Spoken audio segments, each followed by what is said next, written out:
Welcome to the Protagonist Pub. My name is Tammy, and this is where characters gather.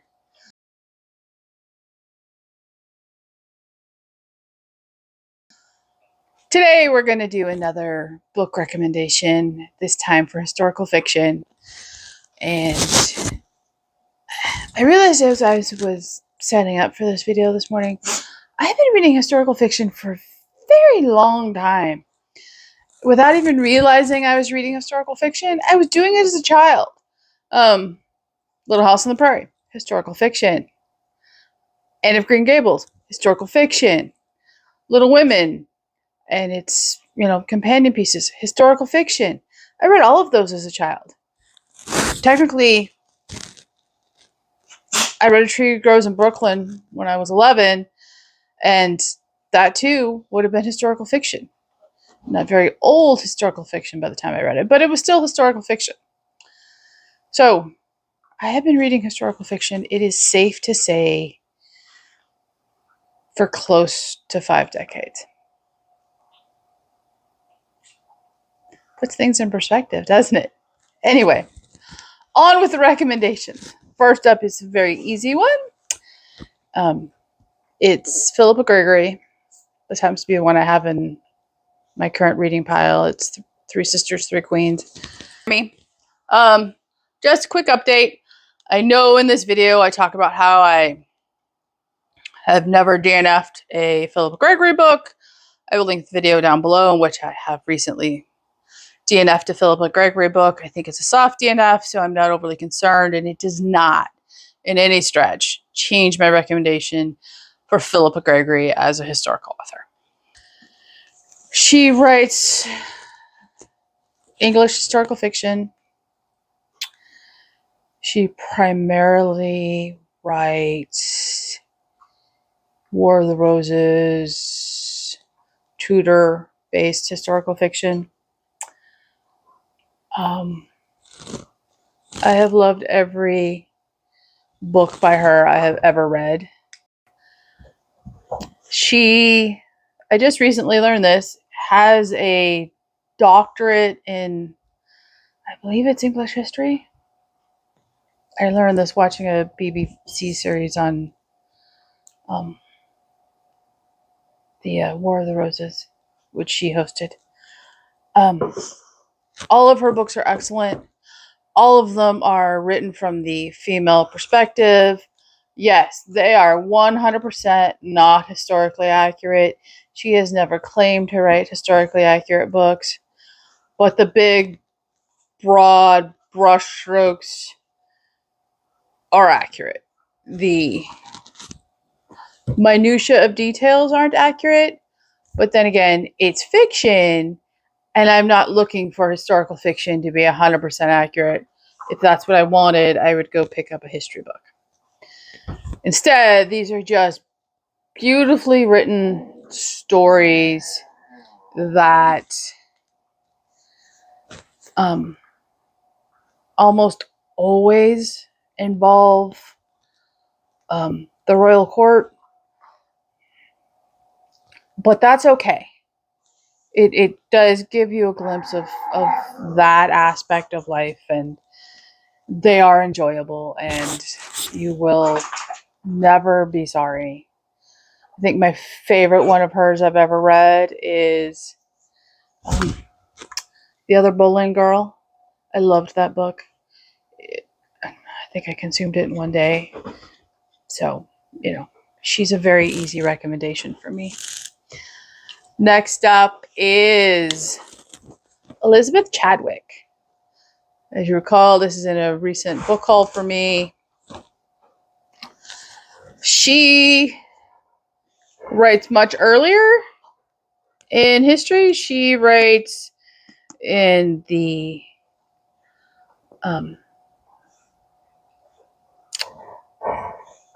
right before or right after, generally, broad brushstrokes here, William the Conqueror arrived in England, so 1066.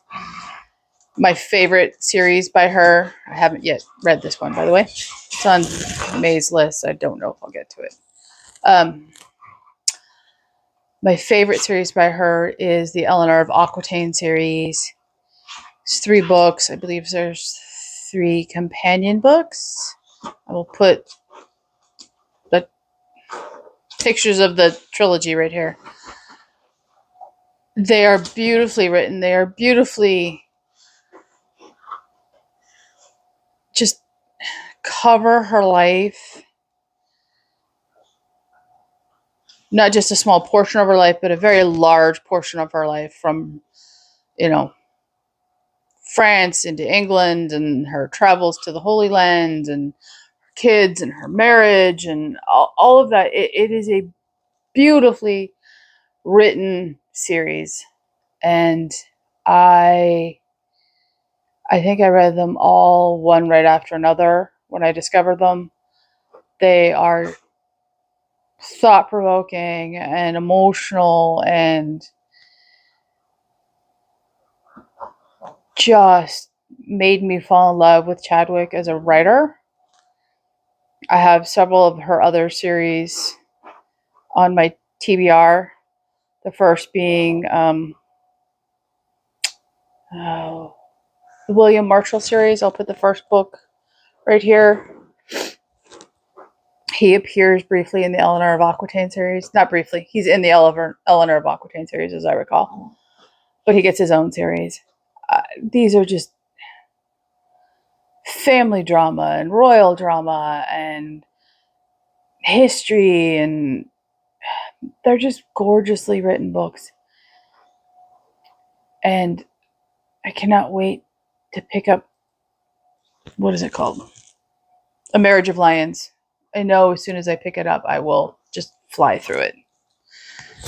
And it's a standalone. She has many standalones, so you don't have to worry about, it all being long series. And she has many, many standalones on her page. Next up is Allison Weir. This is Innocent Traitor. It is her debut novel. It is the story of Lady Jane Grey. She also has a series for each of the wives of Henry VIII. I'm sorry. And in my Neck Alley Arcs, I have her book on Henry VIII. These are beautifully written, historically,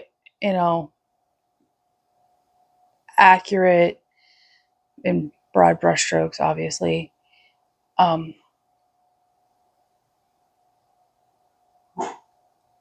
Just fictional explorations of women who have intrigued throughout the centuries. What made Henry VIII's wives tick? Why did he marry them? Why did he fall in love with them? Why did he, divorce, behead, and have one die, and then divorce, behead, and die, as we all learned the wives of Henry VIII when we were young? What motivated Henry to do what he did? What motivated those close to him to do what they did? These are just wonderful glimpses into the past that make for great storytelling and wonderful books. They are emotional and suspenseful, and you feel for the women in the story, and you can see yourself in their shoes somewhat. And just personally, I couldn't have survived. I can't deal with that level of intrigue and, just backstabbing and constantly being on your guard. And that just, it would have to have been a horrible way to live. So I very much enjoy Allison Weir's books. Last up is Margaret George. And Margaret George is one of my all-time favorite authors who does not get the attention she deserves, does not get the recognition she deserves. She writes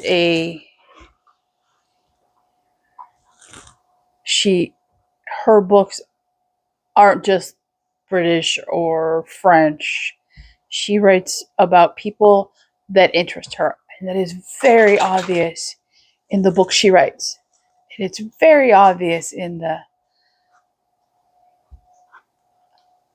way she can immerse the reader in the world in which she creates and illustrates through the power of prose.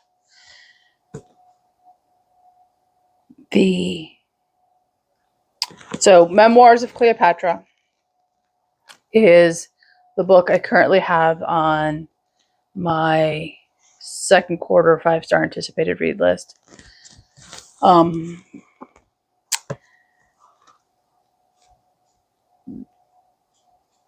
The book that made me fall in love with Margaret George is the autobiography of Henry VIII, and I will put a picture of it. This book was amazing. Just it was absolutely amazing. Falstaff and Henry and all the things he did. You fell in love with Henry. You got mad at Henry. I read the autobiography of Henry VIII 20 plus years ago, and I still remember it. And I don't generally remember books. And she doesn't write skinny books. There's only one exception that I can think of for her that is on the skinnier side. And I mean, it's not large written text either. It's not super tiny, but it's not large print. I have DNF'd one book by Margaret George, and I think it had more to do with me than the book. That was her Helen of Troy book. I will probably most likely give that another go. I think I wasn't in the mood to read it where I was in life when I picked it up, and I very much want to read it. I have 2 or 3 other Margaret George books in the bookcase behind me, and I would very much like to get to those probably next year. We'll see. Not anticipating getting to them this year, but the mood could strike me. So those, if you have any interest in Henry VIII, go pick up that book. Even if it takes you a good while to get through it, it is, in my opinion, it is the best historical fiction of Henry VIII I have ever read. Now, who knows? The Allison Weir I have in my NetGalley arcs could blow it away, but I would be very impressed if that happened. Just because this one, has stuck with me for so long. So there are a couple of authors that can get an honorable mention from me. And they are...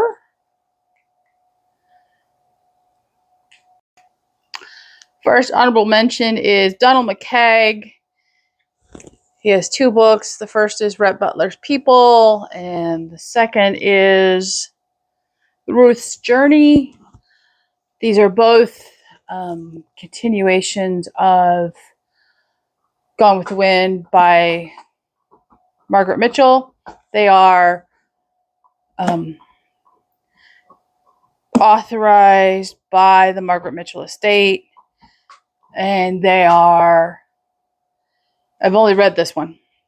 Ruth's Journey is waiting for me in the bookcase.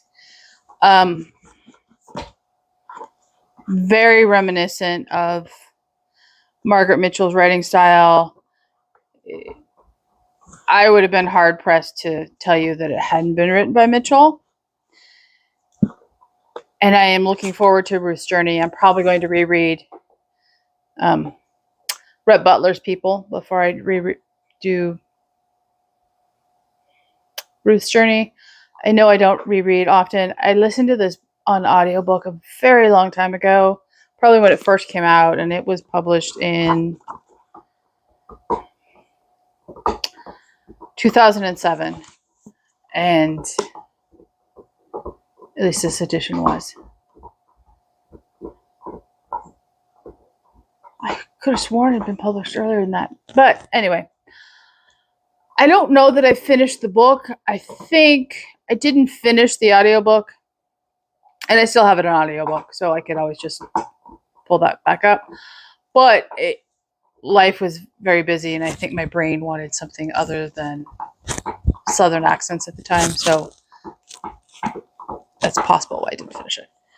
And then the second honorable mention is Mark Sullivan, Beneath a Scarlet Sky.